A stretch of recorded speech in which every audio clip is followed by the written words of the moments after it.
Om Swastiastu, Assalamualaikum, Shalom, Namo Buddhaya, Salam sejahtera bagi kita semua. Perkenalkan, saya Jessica Nabil Rusli dengan NIM 21095-11024 dari Fakultas Kedokteran Hewan Universitas Udayana. Pada kesempatan kali ini, saya akan mempresentasikan mengenai faktor dan pola pertumbuhan bakteri. Materi yang akan saya bahas dan tercangkup dalam presentasi ini dapat dibagi menjadi 3, yaitu pertama, kebutuhan nutrisi sel bakteri, kedua, pola pertumbuhan bakteri, dan ketiga, perhitungan populasi bakteri. Sebelum saya membahas materi tersebut, saya akan membahas secara umum apa itu morfologi bakteri dan khususnya pada bakteri prokariotik. Bagian terluar dari bakteri yaitu kapsul. Kapsul memiliki fungsi sebagai lapisan glikokalis yang mengelilingi sel agar sel terlindung dari dehidrasi dan tidak mudah terfagositosis oleh sel inang. Yang kedua, dinding sel. Dinding sel sendiri merupakan lapisan kompleks yang memberikan bentuk pada bakteri. Yang ketiga, membran plasma merupakan pelindung dari sitoplasma dan bersifat selektif barrier terhadap material yang keluar dan masuk dari bakteri.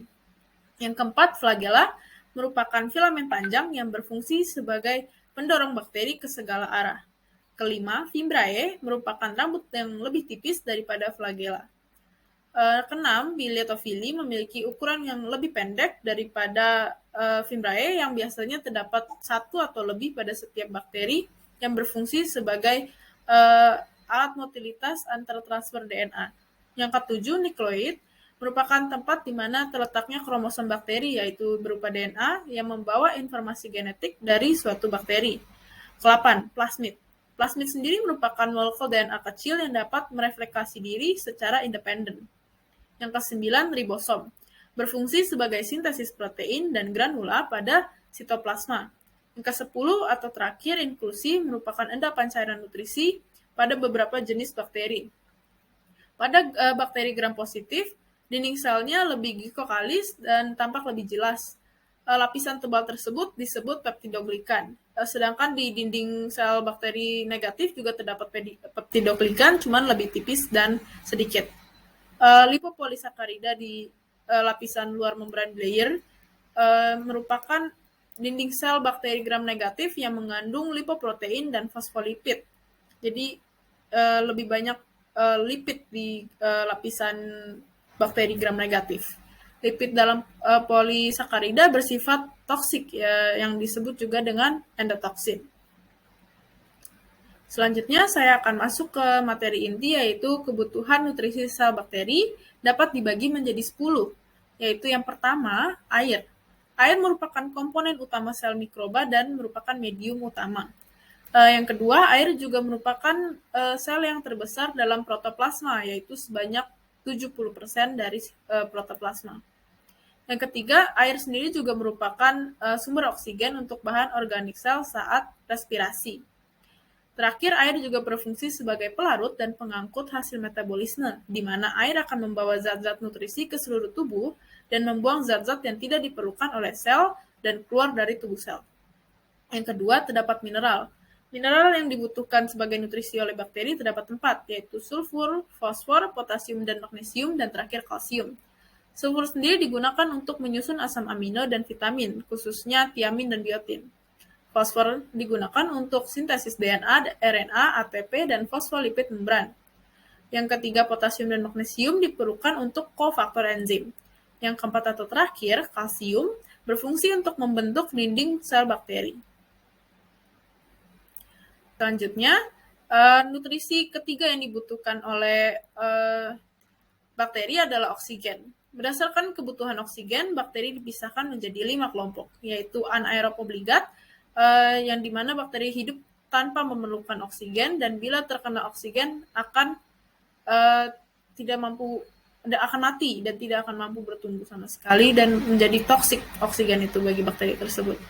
Yang kedua, anaerob aerotoleran, di mana tidak akan mati terkena paparan oksigen. Yang ketiga, anaerob fakultatif, dia dapat tumbuh dalam keadaan aerob maupun anaerob, jadi dia bisa terkena oksigen, jadi oksigen tidak berpengaruh terhadap dia mau ada ataupun tidak. Yang keempat, aerob obligat, di mana dia mutlak membutuhkan oksigen dan bila tidak mendapatkannya tidak akan tumbuh. Yang terakhir bakteri mikroaerofilik, di mana dia tumbuh baik pada oksigen rendah, namun jika diberikan oksigen pada tingkat yang tinggi dapat menghambat pertumbuhan. Gambar yang ada di bagian bawah oksigen itu adalah gambar reaksi saat bakteri tumbuh dalam keadaan terdapat udara. Di saat ini terjadi sejumlah reaksi enzimatik dan mengakibatkan produksi hidrogen teroksida dan radikal superoksida. Pada bakteri aerob toleran dan aerob fakultatif, enzim dismutase peroksida mencegah akumulasi ion superoksida, tetapi pada anaerob obligat enzim tersebut tidak ada. Pada bakteri anaerob fakultatif dan aerobik, hidrogen peroksida yang dibentuk dalam reaksi dismutase cepat rusak oleh katalase. Meskipun bakteri aerotoleran seperti bakteri asam laktat tidak memiliki katalase, peroksida yang dimilikinya dapat merusak H2 dan O2 dan mengakibatkan bakteri dapat tumbuh dalam keadaan tersedianya oksigen. Nomor 4, nutrisi yang dibutuhkan oleh bakteri adalah suhu. Suhu merupakan salah satu faktor lingkungan yang berpengaruh terhadap pertumbuhan dari mikroba. Setiap mikroba memiliki kisaran suhu yang dapat membantu dan yang dibutuhkannya dan suhu optimum tertentu untuk pertumbuhannya. Kebanyakan mikroba perusak pangan atau patogen merupakan mikroba mesofilik, yaitu bakteri yang tumbuh baik pada suhu ruangan atau suhu kamar. Berdasarkan rentang suhu yang dibutuhkan bakteri, dapat dibagi menjadi 3, yaitu sikrofilik, mesofilik, dan termofilik. Sikrofilik ini hidup di suhu yang rendah, yaitu minus 5 derajat Celcius sampai dengan 30 derajat Celcius, dengan suhu optimum 10 derajat Celcius sampai dengan 20 derajat Celcius.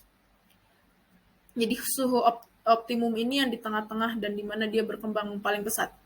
Yang kedua, mesofilik adalah bakteri yang tumbuh pada rentang suhu 10 sampai dengan 45 derajat Celcius, optimumnya 20 sampai dengan 40 derajat Celcius. Sedangkan suhu ruangan normal yaitu sekitar 37 derajat Celcius. Yang ketiga, termofilik atau bakteri yang hidup pada suhu yang cukup panas, yaitu 25 derajat Celcius sampai dengan 80 derajat Celcius. Optimumnya pada 50 derajat sampai dengan 60 derajat Celcius. Bakteri patogen pada manusia biasanya tumbuh baik pada suhu 30 derajat Celcius karena merupakan suhu ruangan, dan itu adalah bakteri yang bersifat mesofilik. Hal ini karena tubuh manusia merupakan suhu yang baik untuk bakteri yang bersifat patogen atau mesofilik itu. Mikroba perusak patogen umumnya dapat tumbuh berkisar 4 derajat Celcius sampai 60 derajat Celcius. Jadi rentangnya cukup jauh. Jadi banyak bakteri yang masuk ke dalam bakteri patogen ini. Untuk nomor 5, pH. pH juga sangat berpengaruh terhadap bakteri itu sendiri. Kebanyakan mikroba mampu tumbuh baik pada pH netral.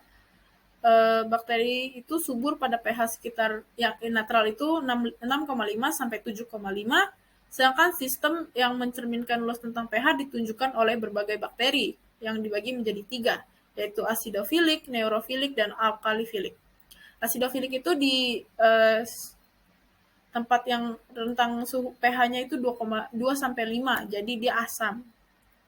Neurofilik memiliki rentang pH 5,5 sampai 8, jadi dia bersifat netral, dan alkalifilik memiliki rentang 8,5 sampai 9, jadi dia bersifat basa. Pada pH di bawah 5 dan di atas 8, jadi di bawah asam dan terlalu basa, bakteri tidak dapat tumbuh dengan baik kecuali bakteri asam asetat, misalnya Acetobacter, yang mampu tumbuh pada pH yang rendah, dan bakteri Vibrio sp yang mampu tumbuh pada pH yang tinggi atau basa. Selanjutnya saya akan membahas mengenai karbon. Yang keenam, karbon dioksida secara normal dihasilkan selama katabolisme senyawa organik, oleh karena itu tidak dianggap sebagai faktor pembatas. Berdasarkan jenis sumber karbon yang diperlukan, dipisahkan menjadi 2 kategori, yaitu autotrof dan heterotrof. Autotrof itu dia membutuhkan air dan garam anorganik dan karbon dioksida, sedangkan heterotrof membutuhkan garam organik. Dalam praktek laboratorium, glukosa yang biasanya digunakan sebagai sumber karbon organik. Tetapi berbagai senyawa lain juga dapat digunakan secara khusus atau sumber karbon tertentu oleh bakteri yang berbeda. Dalam beberapa bakteri yang pintar, contohnya Pseudomonas yang menggunakan lebih dari 100 senyawa organik yang berbeda sebagai sumber karbon dan satu-satunya energi. Selanjutnya, untuk nomor 7 diperlukan tekanan osmosis yang tepat, yaitu jika tekanan osmotik lingkungan lebih besar atau hipertonis, maka sel akan mengalami plasmolisis atau dia menjadi keluarnya air dari dalam sel, jadi dia menjadi keriput atau krenasi. Lalu yang kedua, jika tekanan osmotik lingkungan yang hipotonis akan mengakibatkan sel membengkak atau disebutnya juga plasmoptosis, di mana dia jadi penuh akan air dan juga mengakibatkan rusaknya sel. Oleh karena itu, dalam mempertahankan hidupnya, sel bakteri harus ada pada tingkat sel osmotik yang sesuai. Walaupun sel bakteri memiliki daya adaptasi, perbedaan tekanan osmotik dengan lingkungannya tidak boleh terlalu besar atau dapat merusak sel tersebut. Lalu nomor 8, garam organik. Garam ini diperlukan untuk mempertahankan keadaan koloidal dan tekanan osmotik di dalam sel, untuk memelihara keseimbangan asam basa dan berfungsi sebagai bagian enzim atau sebagai aktivator reaksi enzim. Selanjutnya, nutrisi ke-9 yang dibutuhkan adalah nitrogen. Nitrogen diperlukan bakteri untuk membentuk asam amino, di mana cyanobacteria fotosintetik menggunakan gas nitrogen N2 yang diambil langsung dari atmosfer melalui proses fiksasi nitrogen. Selain itu, sintesis DNA, RNA, ATP, dan protein memerlukan nitrogen. Kandungan nitrogen di dalam bakteri sekitar 14% dari berat kering. Ke-10 atau nutrisi terakhir yang dibutuhkan bakteri, sejumlah bakteri heterotrof tidak dapat tumbuh tanpa suplai. Satu atau lebih faktor pertumbuhan senyawa tersebut biasanya ditambahkan dalam media kultur dalam bentuk ekstrak ragi atau darah, termasuk vitamin B kompleks, asam amino, purin, dan pirimidin. Vitamin B kompleks berperan sebagai kapaliptik dalam sel, juga komponen koenzim, atau sebagai grup prosperenzim. Organisme yang mampu mensintesis faktor pertumbuhan biasanya tidak memerlukan senyawa tersebut dari luar. Baik, sekian adalah kebutuhan nutrisi yang dibutuhkan oleh bakteri. Selanjutnya, saya akan membahas mengenai pola pertumbuhan dari bakteri. Pola pertumbuhan bakteri dibagi menjadi 4 fase utama, yaitu fase lag atau adaptasi, fase eksponensial, fase stasioner, dan fase kematian. Fase lag atau adaptasi adalah di mana mikroba yang dipindahkan ke dalam suatu medium mula-mula pasti akan mengalami suatu adaptasi. Jadi dia membutuhkan waktu ke lingkungan yang baru, di mana terjadi peningkatan komponen makromolekul, aktivitas metabolik, kerentanan terhadap zat kimia, dan faktor fisik masih terjadi. Lamanya fase adaptasi ini dipengaruhi oleh beberapa faktor, diantaranya yang pertama, medium dan lingkungan sekitarnya atau tempat bakteri ini akan tumbuh.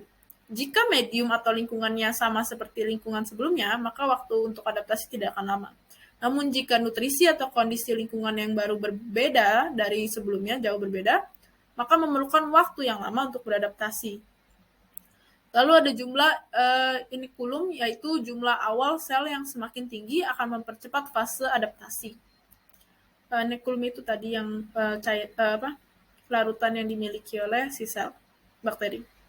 Fase adaptasi akan berjalan lambat dikarenakan kultur yang dipindahkan dari medium yang kaya nutrisi dipindahkan ke medium yang nutrisinya kurang, dan mutan yang baru dipindahkan dari fase statis ke medium baru dengan komposisi sama seperti sebelumnya.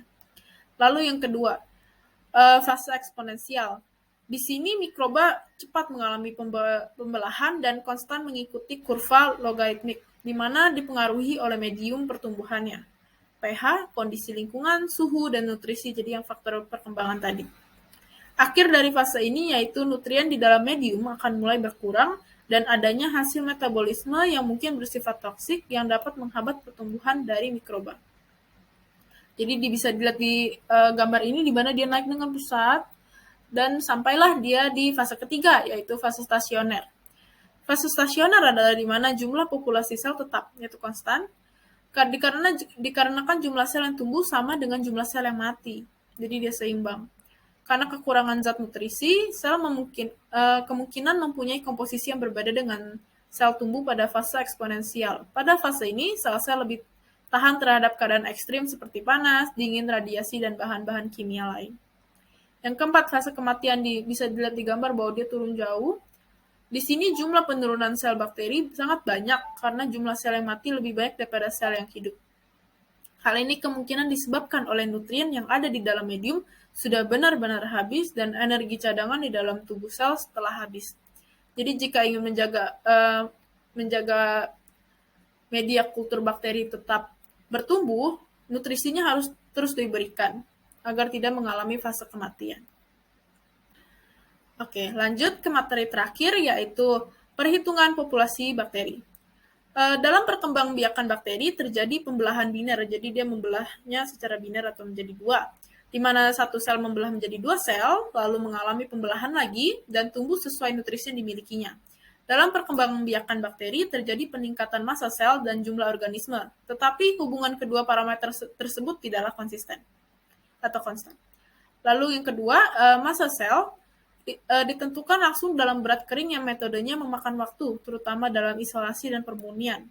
Metode yang sering dilakukan untuk menafsirkan berat atau jumlah biomasa total dalam suspensi ialah mengukur densitas optik kultur kaldu dengan spektrofometer, itu yang ada di gambar yang di sebelah kiri. Teknik 2BD metrik khususnya digunakan untuk menentukan massa sel selama pertumbuhan sebagai evaluasi terhadap efek zat antibakteri terhadap bakteri. Metode lain menentukan berat atau jumlah sel dengan menentukan nitrogen dan juga mengukur volume sel yang telah disentrifugasi. Ini yang ada di gambar itu ya, spektrofometer. Lalu jumlah sel dapat dihitung secara langsung melalui mikroskop maupun tidak langsung, atau menghitung jumlah sel yang hidup. Jadi yang melalui mikroskop itu yang hidup, yang kelihatan. Lalu yang jumlah total bakteri yang hidup dan mati dapat dilakukan dengan menggunakan alat perhitungan seperti Petrov-Hausser counter maupun dengan Coulter counter, yaitu suatu alat penghitung partikel elektronik yang mengukur penyebaran, ukuran, dan jumlah dalam suspensi bakteri. Jadi yang mikroskop tadi untuk hidup, dan yang Petrov-Hausser ini untuk bisa hidup dan mati. Untuk menghitung jumlah yang hidup diperlukan pembiakan pada permukaan lempeng agar. Itu media agar. Populasi mikroorganisme diencerkan dalam bentuk non-toksik dan populasi yang tercampur rata disebarkan dalam medium padat yang sesuai. Jadi setelah inkubasi setiap menit, hidup membentuk satu koloni. Jumlah individu yang hidup atau klaster yang ada ditentukan dari jumlah koloni dan pengenceran. Ini yang gambar di tablet yang lebih kecil merupakan perhitungan Petrov-Hausser. Dilakukan perhitungannya dengan pertolongan kotak-kotak skala, seperti yang dilihat ini baik kotak-kotaknya, di mana dalam setiap ukuran skala seluas 1 mm terdapat 25 buah kotak besar dengan luas 0,04 mm, dan setiap kotak terdiri dari 16 kotak kecil. Baik, sekian presentasi dari saya. Terima kasih sudah mendengarkan.